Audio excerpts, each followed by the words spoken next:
In what appears like poetic justice, Harvard students who had issued a statement blaming Israel for Hamas's terror attack last week have now had to eat their words.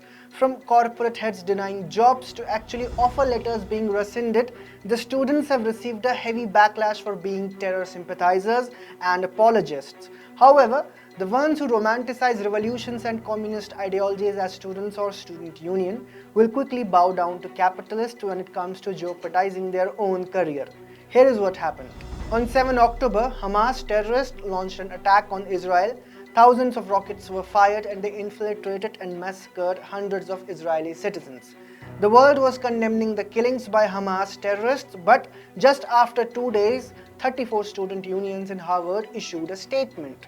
They claimed that the Israeli regime was entirely responsible for the unfolding violence.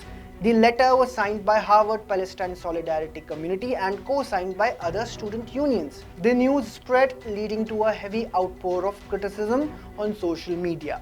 They probably never expected their action of standing by terrorists would have consequences, because they rarely do in this world infested with wokeism. But things changed this time. On 10 October, billionaire hedge fund manager Bill Ackman wrote on X, "I have been asked by a number of CEOs if Harvard would release a list of the members of each of Harvard organizations that have issued the letter assigning sole responsibility for Hamas's heinous acts to Israel, so as to ensure that none of us inadvertently hire any of their members." Notably, Ackman is the CEO of Perishing Square Capital Management, and he has received both his bachelor's degree and MBA from Harvard. Soon after, several CEOs rallied behind Ackman. Here's what the other CEOs said. Jonathan Neiman, CEO of salad chain Sweet Green, responded by saying, "I would like to know, so I know never to hire these people." Jack Wurzak, CEO of Dove Hill Capital Management, wrote, "I second this." David Dool, CEO of Easy Health, said same in response to Ackman's post. Michael Brocken, CEO of FabFitFun, also joined the chorus. "We are in as well," he wrote. As more people came in support of Bill Ackman, a particular someone tried to mock him. Anti-India propagandist Mehdi Hassan reposted Ackman's post. He wrote, "Hedge fund guy who has pretended in the past to care about free speech now wants to name, shame and punish college students for expressing views he dislikes and finds offensive. But sure, this isn't cancel culture, this isn't straight up McCarthyism." Mehdi Hassan is a British-American journalist of Indian descent and has often used the term animals to those who are non-believers of Islam. However, Ackman responded to Mehdi as he wrote, "I am 100% in support of free speech. Everyone is entitled to their opinion. I do, however, object to students putting out a statement holding Israel entirely responsible for terrorists' heinous and despicable acts, but doing so anonymously under a corporate veil while leveraging the Harvard brand." And then, instead of answering back, Mehdi deleted his tweet, and we have not heard from him since then on the topic of Harvard students. After immense criticism from the corporate world, the Harvard students started backtracking from their earlier statement.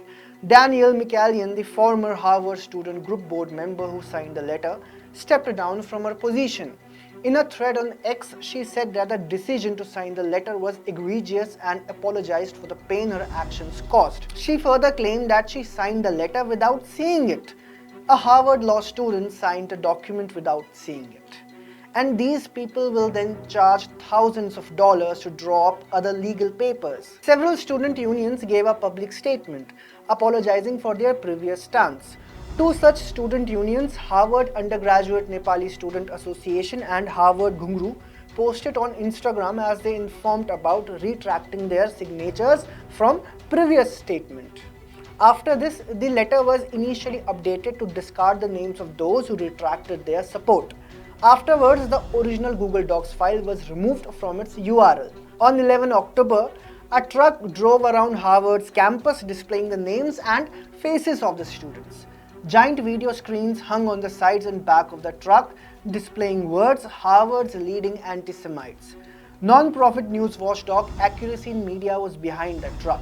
Accuracy in Media president Adam Gullett told the New York Post that they deployed the truck because it's incredibly important to know who the hateful anti-Semites are in our society.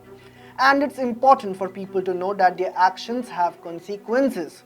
The vehicle also displayed the website harvardhatesjews.com, which leads to a forum that encourages users to send an email to members of Harvard's Board of Trustees.